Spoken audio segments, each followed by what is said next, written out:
Après des semaines de tergiversation, Stop Covid est enfin disponible sur smartphone. Pour être efficace contre la maladie, l'application doit être téléchargée par un maximum de Français.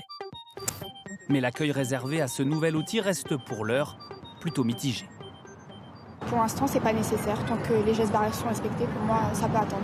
Je pense que je vais le télécharger, ouais. Tant que c'est au choix, pourquoi pas. On ne sait pas qui peut avoir accès à ces informations-là de façon piratée ou autre. Donc forcément, moi, ça me fait vachement peur. Installer ou ne pas installer l'application. Le débat fait rage au sein de ce couple parisien. Je vais le télécharger parce qu'il faut qu'on voit si cette fonctionnalité marche. Monsieur, guéri du Covid-19, est pour. Madame, elle, est contre et considère l'application comme un gadget qui déresponsabilise les citoyens. Les gestes barrières sont essentiels, sont la responsabilité individuelle de chaque personne. Les applications extérieures ne sont pas nécessaires. Et pour moi, il n'y a pas de contradiction.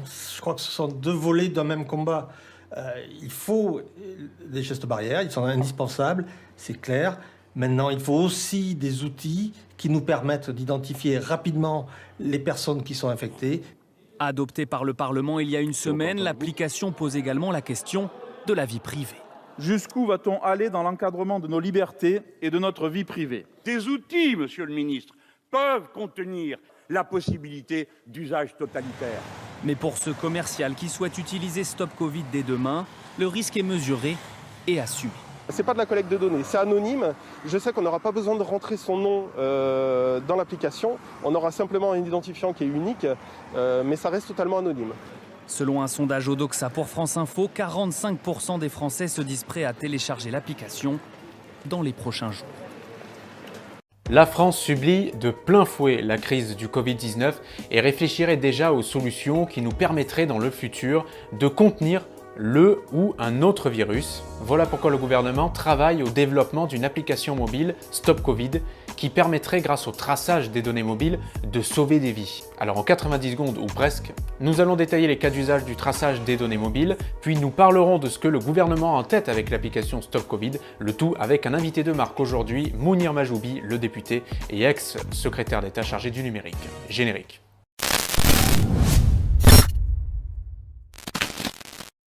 Le traçage des données mobiles, 3 usages potentiels. Quand on parle de traçage des données mobiles, le premier usage peut être la cartographie des déplacements mobiles. En gros, il s'agit de prendre des données agglomérées qui sont anonymisées, à de grosses échelles donc. C'est par exemple la constatation que 11 à 12% des Parisiens ont quitté la capitale après le confinement. Ça, c'est très utile pour mobiliser les moyens de l'État. Toutes ces questions-là, elles sont très importantes pour adapter les services sanitaires et sécuritaires. Le deuxième usage, c'est le contact tracing dont on entend parler depuis plusieurs jours dans les médias et dont on va reparler un peu plus loin dans la vidéo, qui permettrait en fait d'identifier les sujets contacts et qui serait utilisé, comme nous le dit Mounir Majoubi, en stade 1 et stade 2 de l'épidémie pour retracer qui j'ai pu contaminer les 15 jours avant mon diagnostic. Le troisième usage, du coup, c'est le tracking ou le bracelet électronique virtuel. Ce dernier, plus restrictif, permet de contrôler le confinement individuel. C'est comment, avec les données mobiles, je peux m'assurer qu'une personne n'est pas sortie de chez elle, et si elle est sortie de chez elle, comment je peux le détecter? Comment fonctionnerait l'appli Stop Covid? Stop Covid, c'est l'appli mobile qu'envisage d'utiliser le gouvernement, qui ne sera d'ailleurs pas disponible avant quelques mois, autant le dire tout de suite. L'idée, c'est de prévenir les personnes qui ont été en contact avec un malade testé positif, pour qu'ensuite elles se fassent elles-mêmes tester et ainsi faciliter la prise en charge rapide de ces malades potentiels.